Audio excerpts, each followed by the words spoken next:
Hi friends, welcome back my YouTube channel. So ಇವತ್ತು ನಾವು village accountant, STA, FTA, PC, PSI ಇನ್ನಿತರ ಸ್ಪರ್ಧಾತ್ಮಕ ಪರೀಕ್ಷೆಗಳಿಗೆ ಹೆಲ್ಪ್ ಆಗೋ ರೀತಿಯಲ್ಲಿ GK ಕ್ವಶನನ್ನು ನೋಡ್ತಾ ಹೋಗೋಣ. ಸೊ ನೋಡಿ ಫ್ರೆಂಡ್ಸ್, ಈ ಒಂದು ಕ್ವಶನ್ಗಳು ಏನಿದೆ ತುಂಬ ಇಂಪಾರ್ಟೆಂಟ್ ಆಗುತ್ತೆ. ಮತ್ತು ಇದರಲ್ಲಿ ಎಲ್ಲ ಸಬ್ಜೆಕ್ಟು ಅಂದರೆ ಸೈನ್ಸ್ ಆಗಿರ್ಬೋದು, ಸೋಷಿಯಲ್ ಆಗಿರ್ಬೋದು, ಎಲ್ಲ ಥರ ಸಬ್ಜೆಕ್ಟ್ಗಳಲ್ಲೂ ಕ್ವಶನ್ಗಳಿರುತ್ತೆ.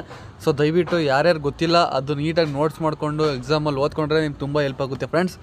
ಸೊ ಬನ್ನಿ ಫ್ರೆಂಡ್ಸ್, ಈಗ ಗಾಂಧೀಜಿಯವರ ಜೀವನದ ಪ್ರಮುಖ ಕಾಲಘಟ್ಟಗಳನ್ನು ನೋಡ್ತಾ ಹೋಗೋಣ. ಸೊ ಪ್ರತಿ ಒಂದು ಕಾಂಪಿಟೇಟಿವ್ ಎಕ್ಸಾಮಲ್ಲಿ ಗಾಂಧಿ ಯುಗ ಅಂತೂ ಇದ್ದೇ ಇರುತ್ತೆ ಫ್ರೆಂಡ್ಸ್. ದಯವಿಟ್ಟು ನೀವು ಎಷ್ಟೇ ಅಂತ ಬಂದಾಗ ಅದಕ್ಕೆ ಜಾಸ್ತಿ ಫೋಕಸ್ ಮಾಡಬೇಕಾಗುತ್ತೆ. ಸೊ ಗಾಂಧಿ ಯುಗದಲ್ಲಿ ನೋಡ್ತಾ ಹೋಗೋದಾದರೆ 1869 ಅಕ್ಟೋಬರ್ 2 ಗಾಂಧೀಜಿಯವರ ಜನ್ಮದಿನ ಹಾಗೂ ಅಂತಾರಾಷ್ಟ್ರೀಯ ಅಹಿಂಸಾ ದಿನ. So very important. ಎಲ್ಲರ ಗಾಂಧಿ ಜಯಂತಿ ಯಾವಾಗ ಆಚರಿಸ್ತಾರೆ ಅಂತ ಬಂದಾಗ ಅಕ್ಟೋಬರ್ 2ನೇ ತಾರೀಕಾಗಿರುತ್ತೆ.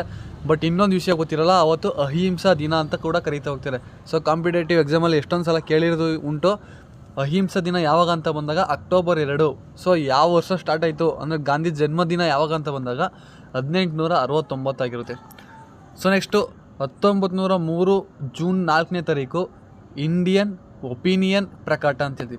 ಸೊ ಇಂಡಿಯನ್ ಒಪಿನಿಯನ್ ಪ್ರಕಟ ಯಾವಾಗಾಯಿತು ಅಂದರೆ 1903 ಜೂನ್ 4ನೇ ತಾರೀಕು ಆಗಿರುತ್ತೆ. ಸೊ ನೆಕ್ಸ್ಟು 1904 ಡಿಸೆಂಬರ್ ಏನಾಯಿತು ಅಂದರೆ ಪ್ಯೂನಿಕ್ಸ್ ಸೆಟಲ್ಮೆಂಟ್ ಆಗುತ್ತೆ. ಸೊ ಇವೆಲ್ಲ ಸ್ವಲ್ಪ ಏನು ಇಂಪಾರ್ಟೆಂಟ್ ಆಗಿರಲ್ಲ, ಬಟ್ ಕೆಲವೊಂದು ಇಂಪಾರ್ಟೆಂಟ್ ಆಗಿರುತ್ತೆ, ಅವು ಮಾತ್ರ ನೀವು ನೀಟಾಗಿ ನೋಟ್ ಮಾಡ್ಕೋಬೇಕಾಗುತ್ತೆ. ಸೊ ನೆಕ್ಸ್ಟು 1915 ಜೂನ್ 26ರಂದು ಕೈಸರ್ ಹಿಂದ್ ಪ್ರಶಸ್ತಿ ಪ್ರದಾನ. ಸೊ ಇದು ಇಂಪಾರ್ಟೆಂಟ್ ಆಗಿರುತ್ತೆ. ಕೈಸರ್ ಹಿಂದ್ ಪ್ರಶಸ್ತಿ ಪ್ರದಾನವಾಗಿರುವಂಥದ್ದು ಯಾವ ವರ್ಷ ಅಂತ ಬಂದರೆ 1915 ಜೂನ್ 26ನೇ ತಾರೀಕು ಆಗಿರುತ್ತೆ. ಸೊ ನೆಕ್ಸ್ಟು ಇದಂತೂ ವೆರಿ ಇಂಪಾರ್ಟೆಂಟ್ ಫ್ರೆಂಡ್ಸ್. ಇಲ್ಲಿವರೆಗೂ ಅಧಿವೇಶನಗಳ ಬಗ್ಗೆ, ಸತ್ಯಾಗ್ರಹಗಳ ಬಗ್ಗೆ ಕೇಳಿದುಂಟು.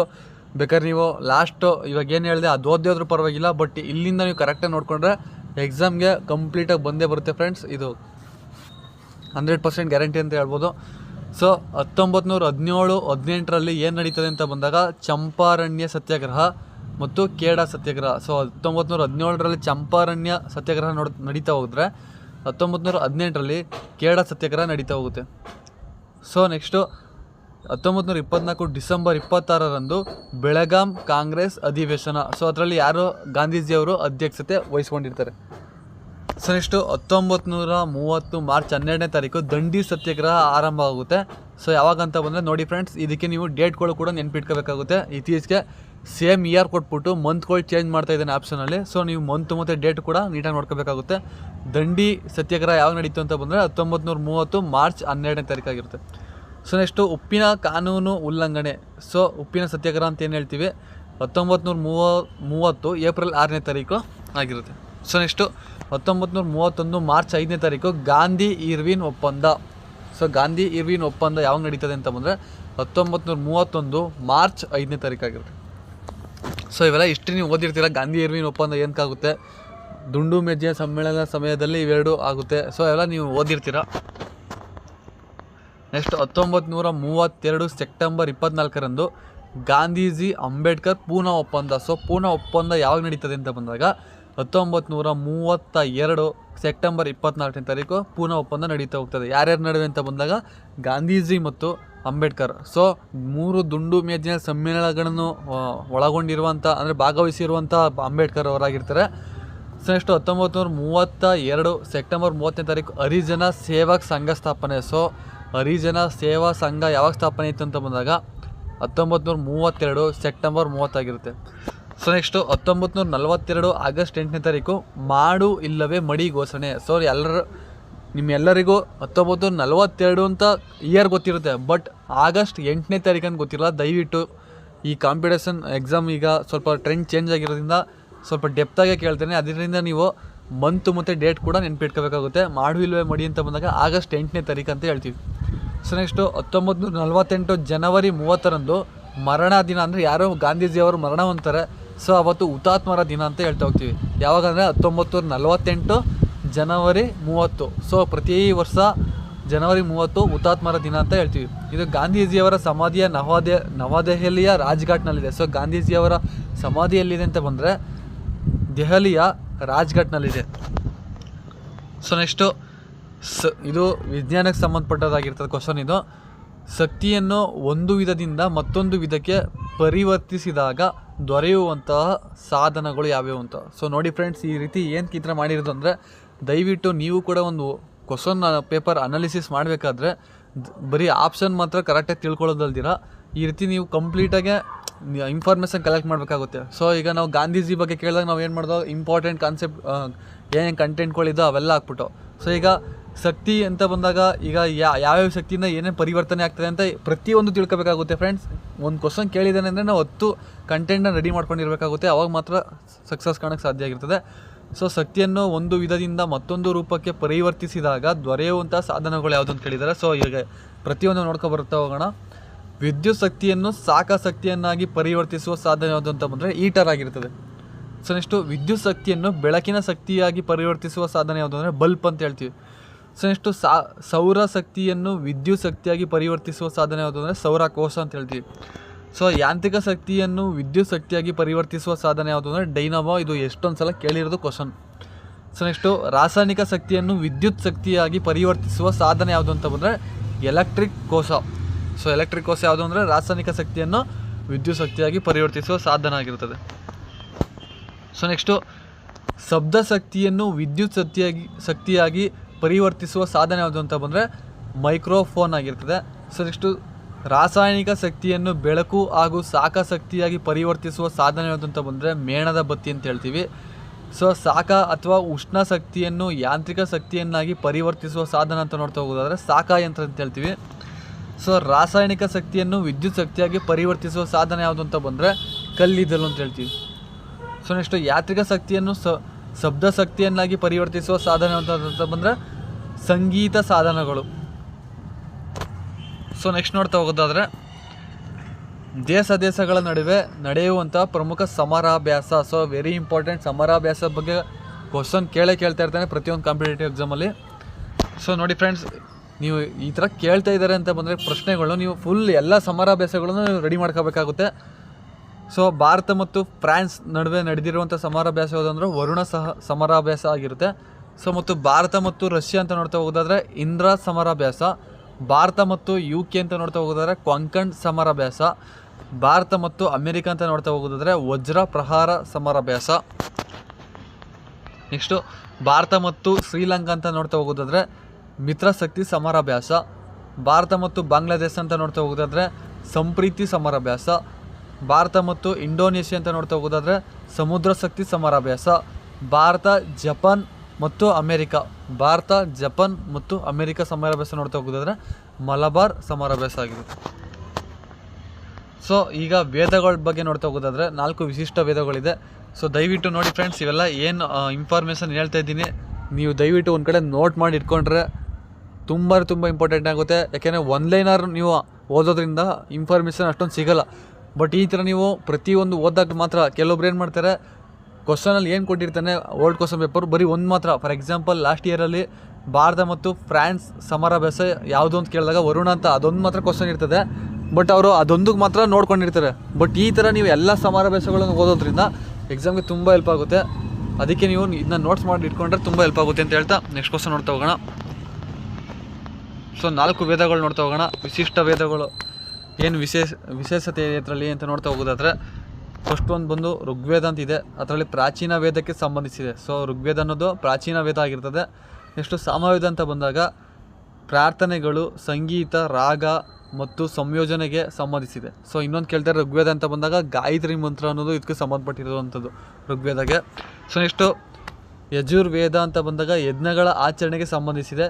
ಸೊ ನೆಕ್ಸ್ಟು ಅಥರ್ವಣ ವೇದ ಅಂತ ಬಂದಾಗ ಮಾಯ, ಮಂತ್ರ, ಔಷಧಿಗಳ ಬಳಕೆಗೆ ಉಪಯುಕ್ತವಾಗಿರ್ತದೆ. ಸೊ ನೀವು ಯಾವ್ಯಾವ ವೇದ ಏನಕ್ಕೆ ಸಂಬಂಧಿಸಿದೆ ಅಂತ ತಿಳ್ಕೊಬೇಕು, ಮತ್ತು ಎಲ್ಲಿಂದ ಬಂದಿದೆ ಅಂತ ನೀವು ಅದನ್ನ ನೀಟಾಗಿ ತಿಳ್ಕೊಬೇಕಾಗುತ್ತೆ. ಸೊ ಇನ್ನೊಂದ್ಸಲ ಹೇಳ್ತೀನಿ, ಋಗ್ವೇದ ಅಂತ ಬಂದಾಗ ಪ್ರಾಚೀನ ವೇದಕ್ಕೆ ಸಂಬಂಧಿಸಿದೆ. ಸಾಮವೇದ ಅಂತ ಬಂದಾಗ ಪ್ರಾರ್ಥನೆಗಳು, ಸಂಗೀತ, ರಾಗ ಮತ್ತು ಸಂಯೋಜನೆಗೆ ಸಂಬಂಧಿಸಿದೆ. ಯಜುರ್ವೇದ ಅಂತ ಬಂದಾಗ ಯಜ್ಞಗಳ ಆಚರಣೆಗೆ ಸಂಬಂಧಿಸಿದೆ. ಅಥರ್ವಣ ವೇದ ಅಂತ ಬಂದಾಗ ಮಾಯಾ, ಮಂತ್ರ, ಔಷಧಿಗಳ ಬಳಕೆಗೆ ಉಪಯುಕ್ತ. ಸೊ ನೆಕ್ಸ್ಟ್ ನೋಡ್ತಾ ಹೋಗೋದಾದರೆ ಉತ್ತರ ಪ್ರದೇಶ ರಾಜ್ಯದಲ್ಲಿ ಮರುನಾಮಕರಣಗೊಂಡ ಹೆಸರುಗಳು. ಸೊ ಅಂದರೆ ಕೆಲವೊಂದು ಮರುನಾಮಕರಣಗಳು ಹೊಂದಿರ್ತವೆ. ಅದು ಕರೆಂಟ್ ಅಫೇರ್ಸಲ್ಲಿ ಇದ್ದರೆ ನೀವು ಜಾಸ್ತಿ ನೋಡಬೇಕಾಗುತ್ತೆ ಅದನ್ನ. ಸೊ ಅಲಹಾಬಾದ್ ನಗರ ಹಿಂದಿನ ಹೆಸರು ಏನಾಗಿತ್ತು ಅಂತ ಬಂದರೆ ಅಲಹಾಬಾದ್ ನಗರ ಈಗ ಪ್ರೆಸೆಂಟ್ ಏನಾಗಿದೆ ಅದು ಪ್ರಯಾಗ್ರಾಜ್ ಅಂತ ಹೇಳ್ತೀವಿ ಅದು. ಸೊ ಮೊದಲು ಅಲಹಾಬಾದ್ ನಗರ ಅಂತ ಇತ್ತು, ಇವಾಗ ಪ್ರಯಾಗ್ರಾಜ್ ಅಂತ ಕರಿತಾ ಹೋಗ್ತಾರೆ. ಸೊ ನೆಕ್ಸ್ಟು ಫಜೈಬಾದ್ ಅಂತ ಹೇಳ್ತೀವಿ ಮೊದಲು ಜಿಲ್ಲೆ, ಇವಾಗ ಅಯೋಧ್ಯೆ ಜಿಲ್ಲೆ ಅಂತ ಹೇಳ್ತೀವಿ. ಯಾಕೆಂದರೆ ಈಗ ಅಯೋಧ್ಯೆ ಅನ್ನೋದು ಕರೆಂಟ್ ಅಫೇರ್ಸಲ್ಲಿ ಇದೆ. ಸೊ ದಯವಿಟ್ಟು ಇದನ್ನ ನೀವು ನೀಟಾಗಿ ನೋಡ್ಕೋಬೇಕಾಗುತ್ತೆ. ನೆಕ್ಸ್ಟು ಗೋರಖ್ಪುರದ ವಾಯುಪಡೆಯ ನಿಲ್ದಾಣ ಈಗ ಮಹಾಯೋಗಿ ಗೋರಖ್ನಾಥ್ ಆಗಿದೆ. ನೆಕ್ಸ್ಟು ಮೊಘಲ್ ಸರಾಯಿ ತಹಸೀಲ್ ಅನ್ನೋದು ಇವಾಗ ಪಂಡಿತ್ ದೀನ್ ದಯಾಳ್ ಉಪಾಧ್ಯಾಯ ಆಗಿದೆ. ಸೊ ನೆಕ್ಸ್ಟು ವಿವಿಧ ಧರ್ಮಗಳ ಪವಿತ್ರ ಕೇಂದ್ರಗಳು ನೋಡ್ತಾ ಹೋಗೋಣ. ಕ್ರೈಸ್ತ ಧರ್ಮದ ಪವಿತ್ರ ಕೇಂದ್ರ ಯಾವುದು ಅಂತ ಬಂದರೆ ಚರ್ಚ್ ಅಂತ ಹೇಳ್ತೀವಿ. ಸೊ ಕ್ರಿಶ್ಚಿಯನ್ಗಳಿಗೆ ಅದು ಪ್ರತಿ ಸಲ ಅಲ್ಲೇ ಹೋಗಿ ಹಬ್ಬಗಳು ಆಚರಿಸ್ತಾ ಹೋಗ್ತಾರೆ, ಕ್ರಿಸ್ಮಸ್ ಆಗಿರ್ಬೋದು ಇನ್ನಿತರ. ಸೊ ನೆಕ್ಸ್ಟು ಸಿಖ್ ಅಂತ ಬಂದಾಗ ಗುರುದ್ವಾರ ಆಗಿರ್ತದೆ. ಜೈನರು ಅಂತ ಬಂದಾಗ ಬಸದಿ ಅಂತ ಹೇಳ್ತೀವಿ, ಸೊ ಜೈನ ದೇವಾಲಯ ಅಂತ. ನೆಕ್ಸ್ಟು ಬೌದ್ಧರು ಅಂತ ಬಂದಾಗ ವಿಹಾರಗಳು, ಸ್ತೂಪ, ಪಗೋಡ ಅಂತ ಹೇಳ್ತೀವಿ. ನೆಕ್ಸ್ಟು ಹಿಂದೂ ಅಂತ ಬಂದಾಗ ದೇವಾಲಯಗಳಾಗಿರ್ತದೆ, ಅಂದರೆ ದೇವಸ್ಥಾನಗಳು. ನೆಕ್ಸ್ಟು ಇಸ್ಲಾಂ ಅಂತ ಬಂದಾಗ ಮಸೀದಿಗಳಾಗಿರ್ತದೆ. ಯಹೂದಿಗಳು ಅಂತ ಬಂದಾಗ ಟೆಂಪಲ್ ಮೌಂಟ್ ಅಂತ ಹೇಳ್ತೀವಿ. ಪಾರ್ಸಿ ಅಂತ ಬಂದಾಗ ಬೆಂಕಿ ದೇಗುಲ ಅಂತ ಹೇಳ್ತೀವಿ. ಸೊ ನೆಕ್ಸ್ಟು ಭಾರತದ ಪ್ರಮುಖ ಶಿಖರ ಮತ್ತು ವಿಶೇಷತೆ. So very very important friends, ದಯವಿಟ್ಟು ಈ ಒಂದು ಶಿಖರಗಳ ಬಗ್ಗೆ ಹೆಚ್ಚಾಗಿ ನೀವು ಗಮನ ಹರಿಸ್ಬೇಕಾಗುತ್ತೆ. ಸೊ K2 ಶಿಖರ ಅಂತ ಬಂದಾಗ ಭಾರತದ ಅತಿ ಎತ್ತರವಾದ ಶಿಖರ. ಸೊ ಎಷ್ಟೊಂದು ಸಲ ಎಕ್ಸಾಮಲ್ಲಿ ಕೇಳಿದ್ದಾರೆ, ಭಾರತದ ಅತಿ ಎತ್ತರವಾದ ಶಿಖರ ಯಾವುದು ಅಂತ ಬಂದರೆ K2 ಶಿಖರ ಆಗಿರ್ತದೆ. ಸೊ ನೀಲಗಿರಿ ಬೆಟ್ಟಗಳಲ್ಲಿನ ಅತಿ ಎತ್ತರವಾದ ಶಿಖರ. ಸೊ ನೀಲಗಿರಿ ಬೆಟ್ಟದಲ್ಲಿರುವಂಥ ಅತಿ ಎತ್ತರವಾದ ಶಿಖರ ಯಾವುದು ಅಂತ ಬಂದರೆ ದೊಡ್ಡ ಬೆಟ್ಟ ಆಗಿರುತ್ತದೆ. ಸೊ ನೆಕ್ಸ್ಟು ದಕ್ಷಿಣ ಭಾರತದಲ್ಲೇ ಅತಿ ಎತ್ತರವಾದ ಶಿಖರ ಯಾವುದು ಅಂತ ಬಂದರೆ ಅನ್ನೈಮುಡಿಯಾಗಿರ್ತದೆ. ಸೊ ನೆಕ್ಸ್ಟು ಪೂರ್ವ ಘಟ್ಟದಲ್ಲೇ ಅತಿ ಎತ್ತರವಾದ ಶಿಖರ ಅಂತ ಬಂದಾಗ ಆರ್ಮಕೊಂಡ. ಸೊ ದಕ್ಷಿಣ ಭಾರತದಲ್ಲಿ ಅಂತ ಬಂದಾಗ ಅನೈಮುಡಿ ಆಗಿರ್ತದೆ. ಸೊ ಪೂರ್ವ ಘಟ್ಟಗಳಲ್ಲಿ ಅಂತ ಬಂದಾಗ ಆರ್ಮಕೊಂಡ ಆಗಿರುತ್ತೆ. ಸೊ ನೆಕ್ಸ್ಟು ಸಾತ್ಪುರ ಪರ್ವತ ಶ್ರೇಣಿಗಳಲ್ಲಿ ಅತಿ ಎತ್ತರವಾದ ಶಿಖರ. ಸಾತ್ಪುರ ಪರ್ವತ ಶ್ರೇಣಿಗಳಲ್ಲೇ ಅತಿ ಎತ್ತರವಾದ ಶಿಖರ ಯಾವುದು ಅಂತ ಬಂದರೆ ದುರ್ಗಾಗಾರ ಆಗಿರ್ತದೆ. ಸೊ ನೆಕ್ಸ್ಟು ವಿಂಧ್ಯ ಪರ್ವತ ಶ್ರೇಣಿಗಳಲ್ಲೇ ಅತಿ ಎತ್ತರವಾದ ಶಿಖರ ಯಾವುದು ಅಂತ ಬಂದರೆ Amarkantak. So very important, Vindhya ಪರ್ವತ ಶ್ರೇಣಿಗಳಲ್ಲಿ ಅತಿ ಎತ್ತರವಾದ ಶಿಖರ ಯಾವುದು? ಅಮರಕಂಟಕ ಆಗಿರುತ್ತೆ. ಸೊ ನೆಕ್ಸ್ಟು ಅರಾವಳಿ ಬೆಟ್ಟಗಳಲ್ಲಿ ಅತಿ ಎತ್ತರವಾದ ಶಿಖರ ಯಾವುದು ಅಂದರೆ ಗುರು ಶಿಖರ ಅರಾವಳಿಯಲ್ಲಿ. ಸೊ ದಯವಿಟ್ಟು ಇದನ್ನ ನೀವು ಒಂದು ಕಡೆ ನೋಟ್ ಮಾಡ್ಕೊಳ್ಳಿ, ಯಾಕೆಂದರೆ ಕನ್ಫ್ಯೂಷನ್ ಆಗುತ್ತೆ ನಿಮಗೆ. ದಕ್ಷಿಣ ಭಾರತದಲ್ಲಿ ಅತಿ ಎತ್ತರದ ಯಾವುದು ಅಥವಾ ಅರಾವಳಿ ಬೆಟ್ಟಗಳಲ್ಲಿ ಅತಿ ಎತ್ತರ ಯಾವುದು? ಸೊ ನೀವು ಒಂದು ಸಲ ನೋಡಿದ್ರೆ ಮಾತ್ರ ಕನ್ಫ್ಯೂಷನ್ ಆಗುತ್ತೆ. ಅದಕ್ಕೆ ಪದೇ ಪದೇ ಅದನ್ನ ನೀವು ವಿಡಿಯೋ ನೋಡಿ ಅಥವಾ ನೀವು ಒಂದು ಕಡೆ ನೋಟ್ ಮಾಡ್ಕೊಂಡು ಅದನ್ನೇ ನೋಡ್ತಾ ಇದ್ರೆ ನಿಮಗೆ ಮೈಂಡಲ್ಲಿ ಸೇವ್ ಆಗುತ್ತೆ. ಸೊ ನೆಕ್ಸ್ಟು ಸಂಶೋಧಕರು ಮತ್ತು ಸಂಶೋಧನೆಯ ಅಂಶಗಳು ನೋಡ್ತಾ ಹೋಗೋದಾದರೆ, ಸೊ ಇದು PSIಗೆ ಮತ್ತು KSಗೆ ವಿಲೇಜ್ ಅಕೌಂಟೆಂಟ್ಗೆ ತುಂಬ ಹೆಲ್ಪ್ ಆಗುತ್ತೆ. ಯಾಕೆಂದರೆ ಸಂಶೋಧನೆಗಳ ಬಗ್ಗೆ ಕೇಳ್ತಾರೆ, ಡೆಪ್ತಾಗಿ ಕೇಳಬೇಕು ಅಂತ ಬಂದಾಗ. ಸೊ ವಿದ್ಯುತ್ ಬಲ್ಬ್ನ ಫಿಲಮೆಂಟ್ ಯಾರು ಕಂಡಿದ್ದಾರೆ ಅಂತ ಬಂದಾಗ ಥಾಮಸ್ ಅಲ್ವಾ ಎಡಿಸನ್ ಅಂತ ಹೇಳ್ತೀವಿ. ನೆಕ್ಸ್ಟು ಎಲೆಕ್ಟ್ರಾನ್ ಅಂತ ಬಂದಾಗ JJ ಥಾಮ್ಸನ್ ಅಂತ ಹೇಳ್ತೀವಿ. ನೆಕ್ಸ್ಟು ಪ್ರೋಟಾನ್ ಅಂತ ಬಂದಾಗ ರುದರ್ ಫೋರ್ಡ್ ಅಂತ ಹೇಳ್ತೀವಿ. ನೆಕ್ಸ್ಟು ನ್ಯೂಟ್ರಾನ್ ಅಂತ ಬಂದಾಗ ಜೇಮ್ಸ್ ಶಾಡ್ವಿಕ್ ಅಂತ ಹೇಳ್ತೀವಿ. ಜಲಜನಕ ಅಂತ ಅಂದರೆ ಹೈಡ್ರೋಜನ್ ಅಂತ ಹೇಳ್ತಾ ಹೋಗೋದಾದರೆ ಹೆನ್ರಿ ಕ್ಯಾವೆಂಡಿಶ್ ಅಂತ ಹೇಳ್ತೀವಿ. ಸೊ ಇದು ನೀವು ನೀಟಾಗಿ ನೋಡ್ಕೊಂಡಿರಿ, ಎಕ್ಸಾಮಲ್ಲಿ ಕೇಳ್ಬೋದು. ನೆಕ್ಸ್ಟು ವಿಕಿರಣಶೀಲತೆ ಅಂತ ಬಂದಾಗ ಹೆನ್ರಿ ಬೆಕ್ವೆಲರ್ ಅಂತ ಹೇಳ್ತೀವಿ. ನೆಕ್ಸ್ಟು ಫೌಂಟೇನ್ ಪೆನ್ ಅಂತ ಬಂದಾಗ ವಾಟರ್ ಮೆನ್ ಅವ್ರು ಕಂಡುಹಿಡ್ತಾರೆ. ನೆಕ್ಸ್ಟು ಡೈನಾಮಿಂಟ್ ಅಂತ ಬಂದಾಗ ಆಲ್ಫ್ರೆಡ್ ನೋಬಲ್ ಅಂತ ಹೇಳ್ತೀವಿ, ನೋಬೆಲ್. ಸೊ ನೆಕ್ಸ್ಟು ರಕ್ತದ ಗುಂಪು ಯಾರು ಕಂಡುಹಿಡಿದಾರೆ ಅಂತ ಬಂದಾಗ ಕಾರ್ಲ್ಯಾಂಡ್ ಸ್ಟೆನರ್ ಅಂತ ಹೇಳ್ತೀವಿ, ಸ್ಟೆನರ್. ಸೊ ನೆಕ್ಸ್ಟು ಎಕ್ಸ್ರೇ ಕಂಡುಹಿಡಿದವ್ರು ಯಾರಪ್ಪ ಅಂದರೆ ರಾಂಟೇಜನ್ ಅಂತ ಹೇಳ್ತೀವಿ. ನೆಕ್ಸ್ಟು ಬೈಸಿಕಲ್ ಅಂತ ಬಂದಾಗ ಕ್ಲಿಕ್ ಪ್ಯಾಟ್ರಿಕ್ ಮ್ಯಾಕ್ಮಿಲನ್ ಅಂತ ಹೇಳ್ತೀವಿ. ರಕ್ತ ಪರಿಚಲನೆ ಯಾರು ಕಂಡುಹಿಡಿದಾರೆ ಅಂತ ಬಂದಾಗ ವಿಲಿಯಂ ಆರ್ವೆ ಅಂತ ಹೇಳ್ತೀವಿ. ಬಾರೋಮೀಟರ್ ಅಂತ ಬಂದಾಗ ಟಾರಾಸೆಲ್ಲಿ ಅಂತ ಹೇಳ್ತೀವಿ. ಬ್ಯಾಕ್ಟೀರಿಯಾ ಯಾರು ಕಂಡುಹಿಡಿದಾರೆ ಅಂತ ಬಂದಾಗ ಲೆವೆನ್ ಹುಕ್ ಅಂತ ಹೇಳ್ತೀವಿ. ಜೀವಕೋಶ ಯಾರು ಕಂಡುಹಿಡಿದಾರೆ ಅಂತ ಬಂದಾಗ ರಾಬರ್ಟ್ ಹುಕ್ ಅಂತ ಹೇಳ್ತೀವಿ. ವೈರಸ್ ಯಾರು ಕಂಡುಹಿಡಿದಾರೆ ಅಂತ ಬಂದಾಗ ಡೆಮಿಟ್ರಿ ಇವಾನೋವ್ಸ್ಕಿ ಅಂತ ಹೇಳ್ತೀವಿ. ಸೊ ಹೆಸರುಗಳು ವಿಚಿತ್ರ ಇದೆ, ಬಟ್ ಡೈಲಿ ನೀವು ಓದ್ತಾ ಹೋದರೆ ಇದು ನಿಮಗೆ ಏನು ಅನಿಸಲ್ಲ. ನೆಕ್ಸ್ಟು ಶಾಸ್ತ್ರೀಯ ಸ್ಥಾನಮಾನ ಪಡೆದ 8 ನೃತ್ಯ ಪ್ರಕಾರಗಳು. ಸೊ ಯಾವ್ಯಾವ ರಾಜ್ಯದಲ್ಲಿ ಯಾವ್ಯಾವ ನೃತ್ಯಗಳು ಅಂತ ನೀವು ನೀಟಾಗಿ ನೋಡ್ಕೋಬೇಕಾಗುತ್ತೆ. ಇದು ಕೂಡ ಎಕ್ಸಾಮಲ್ಲಿ ತುಂಬ ಇಂಪಾರ್ಟೆಂಟ್. ಸೊ ಆಂಧ್ರ ಪ್ರದೇಶ ಅಂತ ನೋಡ್ತಾ ಹೋದರೆ ಕುಚುಪುಡಿ ಅಂತ ಹೇಳ್ತೀವಿ. ಸೊ ಕೇರಳ ಅಂತ ಬಂದಾಗ ಮೋಹಿನಿ ಅಟ್ಟಮ್ ಅಂತ ಹೇಳ್ತಾ ಹೋಗ್ತೀವಿ. ನೆಕ್ಸ್ಟು ಕೇರಳ ಅಂತ ಬಂದಾಗ ಇನ್ನೊಂದು ಕಥಕ್ಕಳಿ ಅನ್ನೋದು ಕೂಡ ಕೇರಳದ ಒಂದು ನೃತ್ಯ ಆಗಿರುತ್ತೆ. ಸೊ ನೆಕ್ಸ್ಟು ಉತ್ತರ ಭಾರತ ಅಂತ ಬಂದಾಗ ಕಥಕ್ ಅಂತ ಹೇಳ್ತೀವಿ. ಸೊ ಉತ್ತರ ಭಾರತ ಅಂತ ಬಂದಾಗ ಕಥಕ್, ಕೇರಳ ಅಂತ ಬಂದರೆ ಕಥಕ್ಕಳಿ, ಎರಡಿಗೂ ಡಿಫ್ರೆಂಟ್ ನೀಟಾಗಿ ನೋಡ್ಕೊಳ್ಳಿ, ಇಲ್ಲ ಕನ್ಫ್ಯೂಷನ್ ಆಗುತ್ತೆ. ಸೊ ನೆಕ್ಸ್ಟು ಮಣಿಪುರ ಅಂತ ನೋಡ್ತಾ ಹೋಗೋದಾದ್ರೆ ಮಣಿಪುರಿ ಅಂತಲೇ ಹೇಳ್ತೀವಿ. ಅಸ್ಸಾಂ ಅಂತ ಬಂದರೆ ಸತ್ರಿಯ ಅಂತ ಹೇಳ್ತೀವಿ. ತಮಿಳ್ನಾಡು ಅಂತ ಬಂದರೆ ಭರತನಾಟ್ಯ ಆಗಿರುತ್ತೆ. ಸೊ ನೆಕ್ಸ್ಟು ಒಡಿಸ್ಸಾ ಅಂತ ಬಂದರೆ ಒಡಿಸ್ಸಿನೇ ಆಗಿರುತ್ತೆ. ಸೊ ಕೆಲವೊಂದು ರಾಜ್ಯಗಳಲ್ಲಿ ಆ ರಾಜ್ಯಗಳ ಹೆಸರು ಸೇರ್ಪಡೆ ಆಗಿರ್ತವೆ. ಸೊ ಈಗ ಮಣಿಪುರ ಮತ್ತು ಒಡಿಸ್ಸಾ ಅಂತ ಬಂದಾಗ ಇನ್ನು ಕೆಲವು ಸ್ವಲ್ಪ ಹೆಸರುಗಳು ವಿಚಿತ್ರ ಇರುತ್ತೆ. ಸೊ ದಯವಿಟ್ಟು ನೀಟಾಗಿ ನೋಡಿಕೊಂಡ್ರೆ ನಿಮಗೆ ನೆನಪು ಉಳ್ಕೊಳ್ಳುತ್ತೆ. ನೆಕ್ಸ್ಟು ಪ್ರಮುಖ ಜಿಲ್ಲಾ ನದಿಗಳ ಅಣೆಕಟ್ಟಿನ ಹೆಸರುಗಳು. ಸೊ ಅಣೆಕಟ್ಟು ಬಗ್ಗೆ ಪ್ರತಿ ಒಂದು ಕಾಂಪಿಟೇಟಿವ್ ಎಕ್ಸಾಮಲ್ಲೂ ಕ್ವಶನ್ ಕೇಳ್ತಾನೆ ಇರ್ತಾನೆ ಫ್ರೆಂಡ್ಸ್. ನೋಡ್ತಾ ಹೋಗೋಣ ಜಿಲ್ಲೆಗಳು ಮತ್ತು ಅಲ್ಲಿ ಬರುವಂಥ ನದಿಗಳು ಮತ್ತು ಅಣೆಕಟ್ಟಿನ ಹೆಸರು. ಸೊ ಈ ಮೂರು ಕೂಡ ನೋಡ್ತಾ ಹೋಗೋಣ. ಬಿಜಾಪುರ ಅಂತ ಬಂದಾಗ ಅಲ್ಲಿ ಕೃಷ್ಣಾ ನದಿಗೆ ಅಡ್ಡಲಾಗಿ ಕಟ್ಟಿರುವಂಥ ಅಣೆಕಟ್ಟು, ಅದ್ರ ಹೆಸರು ಬಂದು ಆಲಮಟ್ಟಿ. ಸೊ ನಿಮಗೆ ಯಾವ ಥರ ಕ್ವಶನ್ ಕೇಳ್ತೇನೆ ಅಂದರೆ ಆಲಮಟ್ಟಿ ಅಣೆಕಟ್ಟು ಯಾವ ಜಿಲ್ಲೆಯಲ್ಲಿದೆ ಅಂತ ಕೇಳ್ಬೋದು, ಅಥವಾ ಕೃಷ್ಣಾ ನದಿಗೆ ಅಡ್ಡಲಾಗಿ ಕಟ್ಟಿರುವಂಥ ಅಣೆಕಟ್ಟು ಯಾವುದು ಅಂತ ಕೇಳ್ಬೋದು. ಸೊ ಈ ರೀತಿ ನಿಮ್ಗೆ ಕ್ವಶನ್ ಕೇಳ್ಬೋದು. ಅದಕ್ಕೆ ನೀವು ಮೂರು ನೀಟಾಗಿ ನೋಡ್ಕೊಂಡಿರ್ಬೇಕಾಗುತ್ತೆ. ಬಿಜಾಪುರ ಅಂತ ಬಂದಾಗ ಕೃಷ್ಣಾ ನದಿಗೆ ಅಡ್ಡಲಾಗಿ ಕಟ್ಟಿರುವಂಥದ್ದು ಆಲಮಟ್ಟಿ ಆಗಿರುತ್ತೆ. ಸೊ ನೆಕ್ಸ್ಟ್ ಯಾದಗಿರಿ ಜಿಲ್ಲೆ ಅಂತ ಬಂದಾಗ ಅಲ್ಲೂ ಕೂಡ ಕೃಷ್ಣ, ಬಟ್ ಅಲ್ಲಿ ಬಸವಸಾಗರ ಮತ್ತು ನಾರಾಯಣಪುರ ಅಣೆಕಟ್ಟು ಕಟ್ಟಲಾಗಿದೆ. ಸೊ ನೀವು ಅಣೆಕಟ್ಟು ಯಾವುದು ಮತ್ತು ಯಾವ ಡಿಸ್ಟಿಕ್ಕು ಯಾವ ನದಿಗೆ ಈ ಮೂರು ನೀಟಾಗಿ ನೋಡ್ಕೊಂಡಿದ್ರೆ ಎಕ್ಸಾಮಲ್ಲಿ ಆರಾಮಾಗಿ ಫೇಸ್ ಮಾಡಬೇಕಾಗುತ್ತೆ. ಸೊ ಯಾದಗಿರಿ ಅಂತ ಬಂದಾಗ ಕೃಷ್ಣಾ ನದಿಗೆ ಬಸವಸಾಗರ ಮತ್ತು ನಾರಾಯಣಪುರ ಎಂಬ ಅಣೆಕಟ್ಟನ್ನು ಕಟ್ಟಲಾಗಿದೆ. ಸೊ ನೆಕ್ಸ್ಟು ಬೆಳಗಾಂ ಜಿಲ್ಲೆಗೆ ನೋಡ್ತಾ ಹೋಗೋದಾದರೆ ಮಲ್ಲಪ್ರಭಾ ನದಿಗೆ ಅಡ್ಡಲಾಗಿ ರೇಣುಕಾ ಸಾಗರ ಅಥವಾ ನವಿಲು ತೀರ್ಥ ಅಣೆಕಟ್ಟನ್ನು ಅಡ್ಡಲಾಗಿ ಕಟ್ಟಲಾಗಿದೆ.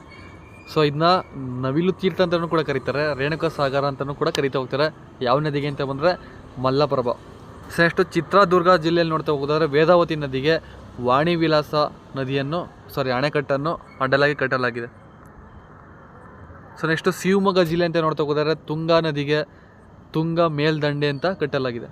ಸೊ ನೆಕ್ಸ್ಟು ಚಿಕ್ಕಮಗಳೂರು ನೋಡ್ತಾ ಹೋಗೋದಾದ್ರೆ ಭದ್ರಾ ನದಿಗೆ ಭದ್ರಾ ಡ್ಯಾಮ್ ಅಂತ ಕಟ್ಟಲಾಗಿದೆ. ಸೊ ಇಲ್ಲಿ ನಿಮಗೆ ಅಣೆಕಟ್ಟು ಮತ್ತು ನದಿ ಹೆಸರು ಸೇಮ್ ಇರೋದ್ರಿಂದ ನೀವು ಬರೀ ಡಿಸ್ಟಿಕ್ ನೋಡ್ಕೊಂಡ್ರೆ ಸಾಕು, ಈ ಥರ ಹೆಸರುಗಳು ಬಂದಾಗ ಮಾತ್ರ. ಸೊ ನೆಕ್ಸ್ಟು ಬಳ್ಳಾರಿ ಅಂತ ಬಂದಾಗ ತುಂಗಭದ್ರಾ ನದಿಗೆ ಪಂಪಾಸಾಗರ. ಸೊ ಪಂಪಾಸಾಗರ ಯಾವ ಡಿಸ್ಟಿಕ್ ಅಂತ ಬಂದರೆ ಬಳ್ಳಾರಿ ಡಿಸ್ಟಿಕಲ್ಲಿ, ಯಾವ ನದಿಗೆ ಅಂತ ಬಂದರೆ ತುಂಗಭದ್ರಾ ನದಿ ಆಗಿರುತ್ತೆ. ನೆಕ್ಸ್ಟ್ ಹಾಸನ ಜಿಲ್ಲೆ ಅಂತ ಬಂದಾಗ ಹೇಮಾವತಿ ನದಿಗೆ ಹೇಮಾವತಿ ಜಲಾಶಯ ಅಂತ ಹೇಳ್ತೀವಿ. ಸೊ ಇಲ್ಲಿ ಹೇಮಾವತಿ ಜಲಾಶಯ ಅನ್ನೋದು ನೀಟಾಗಿ ನೋಡ್ಕೊಳ್ಳಿ. ಯಾವ ಜಿಲ್ಲೆ ಅಂತ ಬಂದರೆ ಹಾಸನ ಜಿಲ್ಲೆ. ನೆಕ್ಸ್ಟ್ ಮೈಸೂರು ಅಂತ ಬಂದಾಗ ಕಬಿನಿ ಆಗಿರ್ತದೆ, ಕಬಿನಿ ನದಿಗೆ ಕಬಿನಿ ಜಲಾಶಯ ಅಂತ ಹೇಳ್ತಾ ಹೋಗ್ತೀವಿ. ಸೊ ನೆಕ್ಸ್ಟ್ ಕೊಡಗು ಅಂತ ಬಂದಾಗ ಆರಂಗಿ ಆಗಿರುತ್ತೆ. ಸೊ ಆರಂಗಿಗೆ ಆರಂಗಿ ಜಲಾಶಯನ ಕಟ್ಟಲಾಗಿದೆ. ಸೊ ನೆಕ್ಸ್ಟು ಉತ್ತರ ಕನ್ನಡ ನೋಡ್ತಾ ಹೋಗೋದಾದರೆ ಕಾಳಿ ನದಿಗೆ ಸೂಪ ಎಂಬ ಅಣೆಕಟ್ಟನ್ನು ಕಟ್ಟಲಾಗಿದೆ. ದಾವಣಗೆರೆ ನೋಡ್ತಾ ಹೋಗೋದಾದರೆ ಹರಿದ್ರಾ ನದಿಗೆ ಶಾಂತಿ ಸಾಗರ ಅಣೆಕಟ್ಟನ್ನು ಕಟ್ಟಲಾಗಿದೆ. ಮಂಡ್ಯ ಡಿಸ್ಟಿಕ್ ನೋಡ್ತಾ ಹೋಗೋದಾದರೆ ಕಾವೇರಿ ನದಿಗೆ KRS ಅನ್ನೋದು ಕಟ್ಟಲಾಗಿದೆ. ಸೊ KRS ಫುಲ್ ಫಾರ್ಮ್ ಏನು ಅಂತ ದಯವಿಟ್ಟು ಕಮೆಂಟ್ನಲ್ಲಿ ಹಾಕಿ. ಸೊ ನೆಕ್ಸ್ಟಿಗೆ ನೋಡ್ತಾ ಹೋಗೋದಾದ್ರೆ ವಿಟಮಿನ್ಗಳ ಬಗ್ಗೆ ನೋಡಬೇಕಾಗುತ್ತೆ, ಯಾಕೆಂದರೆ ಎಕ್ಸಾಮಲ್ಲಿ ತುಂಬ ಇಂಪಾರ್ಟೆಂಟ್ ಅಂತಲೂ ಹೇಳ್ಬೋದಾಗಿದೆ. ಸೊ ವಿಟಮಿನ್ ತಿಳ್ಕೊಳ್ಳೋದಲ್ದಿರ ಅದರಿಂದ ಬರುವಂಥ ಕಾಯಿಲೆಗಳು ಯಾವುದು ಮತ್ತು ಅದರ ರಾಸಾಯನಿಕ ಹೆಸರುಗಳು ಯಾವುದು ಅಂತ ನೀವು ನೀಟಾಗಿ ನೋಡ್ಕೋಬೇಕಾಗುತ್ತೆ. ಸೊ ನೆಕ್ಸ್ಟ್ ಫಸ್ಟಿಗೆ ನಾವು ವಿಟಮಿನ್ ಎ ನೋಡ್ತಾ ಹೋಗೋದಾದರೆ ಅದರ ರಾಸಾಯನಿಕ ಹೆಸರು ಬಂದು ರೆಟಿನಾಲ್ ಆಗಿರುತ್ತೆ. ಇದರಿಂದ ಇರುಳು ಗೃಢತನ ಆಗಿರುತ್ತೆ, ಅಂದರೆ ನೈಟ್ ಹೊತ್ತು ಅವ್ರಿಗೆ ಕಣ್ಣು ಕಾಣ್ತಾ ಇರಲ್ಲ. ಇದು ಯಾವ ಕೊರತೆ ಅಂತ ಬಂದಾಗ ವಿಟಮಿನ್ ಎ ಕೊರತೆಯಿಂದ. ಸೊ ನೆಕ್ಸ್ಟು ವಿಟಮಿನ್ B1 ಅಂತ ನೋಡ್ತಾ ಹೋಗೋದಾದರೆ ಥಯಾಮೀನ್ ಅಂತ ಇದರ ರಾಸಾಯನಿಕ ಹೆಸರಾಗಿರುತ್ತೆ. ಸೊ ನೆಕ್ಸ್ಟು ಇದರಿಂದ ಬರುವಂಥ ಕಾಯಿಲೆ ಯಾವುದು ಅಂತ ಬಂದರೆ ಬೆರಿ ಅಂತ ಹೇಳ್ತೀವಿ, ಅದು ವಿಟಮಿನ್ B1 ಆಗಿರುತ್ತೆ. ಸೊ ವಿಟಮಿನ್ B2 ಅಂತ ನೋಡ್ತಾ ಹೋಗೋದಾದರೆ ರೈಬೋಫ್ಲೇವಿನ್ ಆಗಿರುತ್ತೆ. ಇದರಿಂದ ಬರುವಂಥ ಕಾಯಿಲೆ ಯಾವುದು ಅಂತ ಬಂದರೆ ಚರ್ಮ ಬಿರುಕು ಆಗಿರುತ್ತೆ. ಸೊ ನೆಕ್ಸ್ಟು ವಿಟಮಿನ್ B3 ನೋಡ್ತಾ ಹೋಗೋದಾದರೆ ಇದರಿಂದ ಬರುವಂಥ ರಾಸಾಯನಿಕ ಹೆಸರು ಯಾವುದು ಅಂತ ಬಂದರೆ ನಿಯಾಸನ ಆಗಿರುತ್ತೆ. ಸೊ ಕಾಯಿಲೆ ನೋಡ್ತಾ ಹೋಗೋದಾದರೆ ಪೆಲೆಗ್ರಾ ಆಗಿರುತ್ತೆ. ಸೊ B1 ಅಂತ ಬಂದರೆ ಬೇರೆ ರೋಗ ಬರುತ್ತೆ. B2 ಇಂದ ಚರ್ಮ ಬಿರುಕಾಗುತ್ತೆ, B3 ಇಂದ ಪೆಲೆಗ್ರಾ ಆಗಿರುತ್ತೆ. ಸೊ ಇವು ನೀವು ಈ 1, 2, 3 ಅಂತ ಏನಿದೆ ಅದನ್ನ ನೀವು ನೀಟಾಗಿ ನೋಡ್ಕೋಬೇಕಾಗುತ್ತೆ, ಯಾಕೆಂದರೆ ಎಷ್ಟೊಂದು ಜನ ಕನ್ಫ್ಯೂಷನ್ ಆಗ್ತಾರೆ ಇದರಿಂದ. ನೆಕ್ಸ್ಟು ವಿಟಮಿನ್ B6 ನೋಡ್ತಾ ಹೋಗೋದಾದರೆ ಪಿರಿಡಾಕ್ಸಿನ್ ಆಗಿರುತ್ತೆ. ಇದರ ಒಂದು ರಾಸಾಯನಿಕ ಹೆಸರು ಚರ್ಮ ರೋಗ ಆಗಿರುತ್ತೆ. ಸೊ ಇದ್ರ ಕಾಯಿಲೆ. ನೆಕ್ಸ್ಟು ವಿಟಮಿನ್ B12 ನೋಡ್ತಾ ಹೋಗೋದಾದರೆ ಸಯಾನೋ ಕೊಬೊಲೋಮಿನ್ ಆಗಿರುತ್ತೆ. ಇದರ ರಾಸಾಯನಿಕ ಹೆಸರು. ಇದರಿಂದ ಬರುವಂಥ ಕಾಯಿಲೆ ಯಾವುದು ಅಂತ ಬಂದರೆ ರಕ್ತಹೀನತೆ ಆಗಿರುತ್ತೆ. ಸೊ ವಿಟಮಿನ್ C ನೋಡ್ತಾ ಹೋಗೋದಾದರೆ ಅಸ್ಕಾರ್ಬಿಕ್ ಆಮ್ಲ ಆಗಿರುತ್ತೆ. ಇದರ ಒಂದು ರಾಸಾಯನಿಕ ಹೆಸರು. ಸ್ಕರ್ವಿ ರೋಗ ಅನ್ನೋದು ವಿಟಮಿನ್ ಸಿಯ ಒಂದು ರೋಗ ಆಗಿರುತ್ತೆ. ಸೊ ನೆಕ್ಸ್ಟು ವಿಟಮಿನ್ ಡಿಯಿಂದ ಕ್ಯಾಲ್ಸಿಫೆರಲ್ ಅಂತ ಹೇಳ್ತೀವಿ, ಈ ಥರ ಒಂದು ರಾಸಾಯನಿಕ ಹೆಸರು. ಬಟ್ ಇದರಿಂದ ಬರುವಂಥ ಕಾಯಿಲೆ ಯಾವುದು ಅಂತ ಬಂದರೆ ರಿಕೆಟ್ಸ್ ಆಗಿರುತ್ತೆ. ಸೊ ವಿಟಮಿನ್ ಡಿ ಕ್ಯಾಲ್ಸಿಫೆರಲ್ ಬರುವಂಥ ಕಾಯಿಲೆ ರಿಕೆಟ್ಸ್ ಆಗಿರುತ್ತೆ. ಸೊ ನೆಕ್ಸ್ಟು ವಿಟಮಿನ್ B9 ನೋಡ್ತಾ ಹೋಗೋದಾದರೆ ಪೋಲಿಕ್ ಆಮ್ಲ ಅಂತ ಹೇಳ್ತೀವಿ. ಸೊ ಇದರಿಂದ ಬರುವಂಥ ಕಾಯಿಲೆ ಯಾವುದು ಅಂತ ಬಂದರೆ ಹಿಮೋಗ್ಲೋಬಿನ್ ಮಟ್ಟ ಕುಗ್ಗುವುದು. ಸೊ ಇದರಿಂದ ಹಿಮೋಗ್ಲೋಬಿನ್ ಮಟ್ಟ ಕುಗ್ಗುವಂಥ ಒಂದು ವಿಟಮಿನ್ ಯಾವುದು ಅಂತ ಬಂದರೆ ವಿಟಮಿನ್ B9 ಕೊರತೆಯಿಂದ. ಸೊ ನೆಕ್ಸ್ಟು ವಿಟಮಿನ್ ಇ ನೋಡ್ತಾ ಹೋಗೋದಾದರೆ ಟೋಕೋಫೆರಲ್ ಅಂತ ಹೇಳ್ತೀವಿ, ಇದು ಬಂಜೆತನವನ್ನು ಉಂಟು ಮಾಡ್ತಾ ಹೋಗ್ತದೆ. ಸೊ ನೆಕ್ಸ್ಟು ವಿಟಮಿನ್ ಕೆ ನೋಡ್ತಾ ಹೋಗೋದಾದರೆ ಪೈಲೋಕ್ವಿನೈನ್ ಅಂತ ಹೇಳ್ತೀವಿ. ಸೊ ಪೈಲೋಕ್ವಿನೈನ್ ಅಂತ ಹೇಳ್ತೀವಿ, ಇದರಿಂದ ಬರುವಂಥ ಕಾಯಿಲೆ ಯಾವುದು ಅಂತ ಬಂದರೆ ರಕ್ತ ಹೆಪ್ಪುಗಟ್ಟುವಿಕೆ ಆಗಿರುತ್ತೆ. ಸೊ ಬನ್ನಿ ಫ್ರೆಂಡ್ಸ್, ಈಗ ಪ್ರಮುಖ ಉತ್ಸವಗಳು ನಡೆಯುವಂಥ ಸ್ಥಳಗಳು. ಸೊ ಯಾಕೆಂದರೆ ಏನು ಇಂಪಾರ್ಟೆಂಟ್ ಇದೆ ಇವತ್ತು ತಗೊಂಡಿರುವಂಥ ಕಂಟೆಂಟ್ಗಳೆಲ್ಲ ವೆರಿ ಇಂಪಾರ್ಟೆಂಟೇ ಆಗಿರುತ್ತೆ. ಏನಕ್ಕೆ ಪ್ರತಿಯೊಂದು ಎಕ್ಸಾಮಲ್ಲಿ ಕೇಳಿರುವಂಥ ಕ್ವಶನ್ಗಳೇ ಆಗಿರುತ್ತೆ. ಇದು ಪ್ರಮುಖ ಉತ್ಸವಗಳು ಮತ್ತು ನಡೆಯುವಂಥ ಸ್ಥಳಗಳು ನೋಡ್ತಾ ಹೋಗೋದಾದರೆ ರಾಷ್ಟ್ರೀಯ ಬಾಳೆಹಣ್ಣು ಉತ್ಸವ ನೋಡ್ತಾ ಹೋಗೋದಾದರೆ ಕೇರಳದ ತಿರುವನಂತಪುರಂದಲ್ಲಿ ನಡೀತಾ ಹೋಗ್ತದೆ. ನೆಕ್ಸ್ಟು ಅಂತಾರಾಷ್ಟ್ರೀಯ ಮಾವು ಉತ್ಸವ ನೋಡ್ತಾ ಹೋಗೋದಾದರೆ ನವದೆಹಲಿಯಲ್ಲಿ ನಡೆಯುತ್ತದೆ. ಸೊ ನೆಕ್ಸ್ಟು ಅಂತಾರಾಷ್ಟ್ರೀಯ ಸಿಹಿ ಉತ್ಸವ ಅಂತ ನೋಡ್ತಾ ಹೋಗೋದಾದರೆ ಹೈದರಾಬಾದಲ್ಲಿ ನಡೀತಾ ಹೋಗ್ತದೆ. ಒಂಟೆ ಉತ್ಸವ ಅಥವಾ ಪುಷ್ಕರ ಜಾತ್ರೆ ಅಂತ ಹೇಳ್ತೀವಿ. ಸೊ ಅದು ಎಲ್ಲಿ ನಡೀತದೆ ಅಂತ ಬಂದರೆ ರಾಜಸ್ಥಾನ ಹತ್ರ ನಡೀತದೆ. ಸೊ ನೆಕ್ಸ್ಟು ಸಿರಿಧಾನ್ಯ ಉತ್ಸವ ಅಂತ ಬಂದಾಗ ಬೆಂಗಳೂರು. ಸೊ ಇದಿಷ್ಟು ಇವತ್ತಿನ ಒಂದು ವಿಡಿಯೋ ಆಗಿದ್ದು, ದಯಮಾಡಿ ಲೈಕ್ ಮಾಡಿ, ಶೇರ್ ಮಾಡಿ ಮತ್ತು ಸಬ್ಸ್ಕ್ರೈಬ್ ಮಾಡಿ ಅಂತ ಹೇಳ್ತಾ, ಏನಾದರೂ ಡೌಟ್ ಇದ್ದಲ್ಲಿ ಕಮೆಂಟ್ ಹಾಕಿ. ಮತ್ತು ಇನ್ನು ಮುಂದಿನ ದಿನಗಳಲ್ಲಿ ಹಲವಾರು GK ಕ್ವಶನ್ಸ್ ಮತ್ತು ಕಾನ್ಸ್ಟಿಟ್ಯೂಷನ್, ಇನ್ನು ಭಾರತದ ಸಂವಿಧಾನ ಅನ್ನೋ ಒಂದು ಕ್ಲಾಸ್ಗಳನ್ನು ನೋಡ್ತಾ ಹೋಗೋಣ. ಸೊ ಎಲ್ಲರಿಗೂ ಧನ್ಯವಾದಗಳು.